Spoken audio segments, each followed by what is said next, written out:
వైకుంఠపురములో అడుగు మోపింది పాశమే, విలాపాలున్న విడిదికే కలాపం కదిలి వచ్చనే.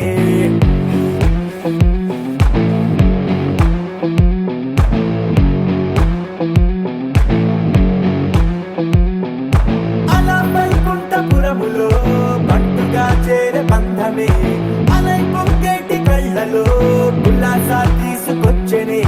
పొడుగు పట్టింది గగనమే, కదిలి వస్తుంటే మేఘమే, దృష్టి తీసింది దీవెనై గణకూష్మాండమే. భుజము మార్చింది భువనమే, పరుగు మోయంగ బంధమే, స్వాగతించింది చిత్రమై రవి